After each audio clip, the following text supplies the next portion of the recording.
दोस्तों, आज बात करेंगे हम एक नए टॉपिक के बारे में। लगभग सबके लिए ये नया टॉपिक है।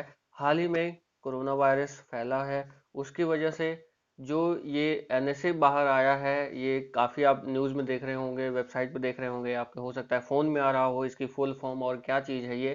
तो इसके बारे में ही मैं आपको आज बताने वाला हूँ, एनएसए के बारे में।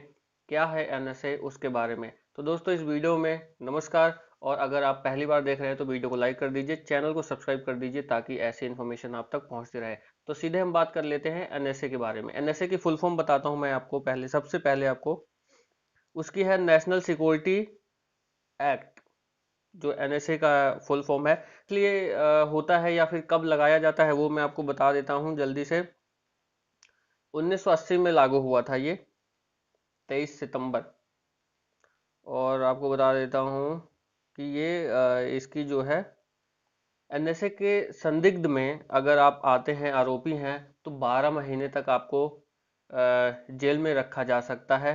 और राज्य सरकार को यह सूचित करने की आवश्यकता है कि एनएसए के तहत व्यक्ति को हिरासत में लिया गया है।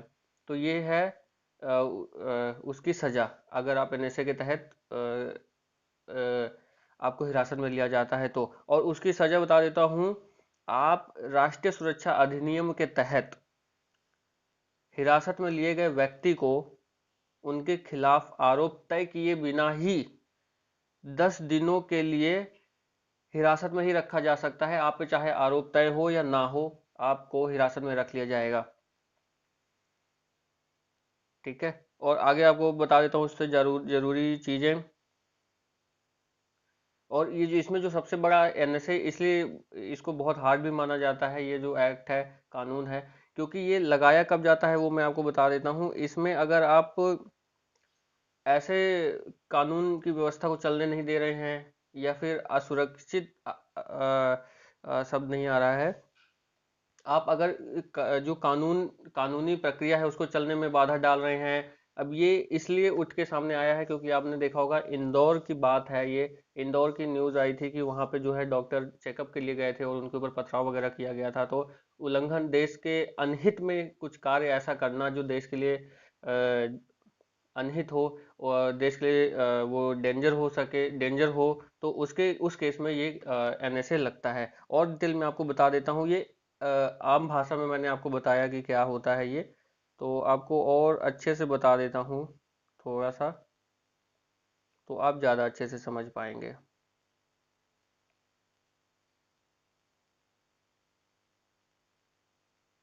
हालांकि जो ये कानून है, इसमें हाँ इसमें वकील भी नहीं दिया जाता आपको, यानी कि आप लड़ भी नहीं सकते हैं।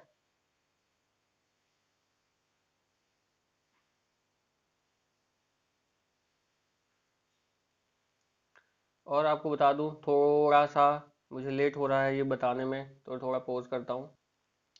तो जो मैंने आपको बताया वही है कि एक बार आपको पढ़ के ही बता देता हूँ। अगर सरकार को लगता है कि कोई व्यक्ति उसे देश की सुरक्षा सुनिश्चित करने वाले कार्यों को करने से रोक रहा है, तो वह उसे एनएसए के तहत गिरफ्तार करने की शक्ति दे सकती है। यदि सरकार को लगता है कोई व्यक्ति कानून व्यवस्था को सुचारू रूप से चलने में उसके सामने बाधा खड़ी कर रहा है, तो वो हिरासत में ले सकता है, उसको कहते हैं एनएसए। और इसमें आपको 12 महीने तक की जो है हिरासत में रखा जा सकता है। और 10 दिन के लिए तो आप पे अगर आरोप तय भी नहीं है तो भी आपको 10 दिन तक के लिए हिरासत में रखा जा सकता है। और इसके लिए जो आप सोच रहे होंगे कि इससे बचा कैसे जा सकता है या ये सब चीजें, तो उसके लिए आपको इसमें एक लाइन और है। हिरासत में लिया गया व्यक्ति उच्च न्यायालय के सलाहकार बोर्ड के सक्षम अपील कर सकता है, लेकिन उसे मुकदमे के लिए मुकदमे के दौरान वकील की अनुमति नहीं है। तो ये सारी चीजें हैं, इसलिए कहा जाता है कि एनएसए ना लगे तो ही ठीक है किसी व्यक्ति पे। और अगर आप मैंने बता दिया कि अगर आप क्या करते हैं तो क्या लगेगा, क्यों लगेगा एनएसए। तो आप अगर कानूनी व्यवस्था को रोकते हैं या असुरक्षित चीजें कुछ करते हैं जो देश के हित में नहीं है, तब एनएसए लगाई जाती हैं। तो दोस्तों, इस वीडियो में फिलहाल इतना ही। लाइक शेयर सब्सक्राइब कर दीजिए। नमस्कार।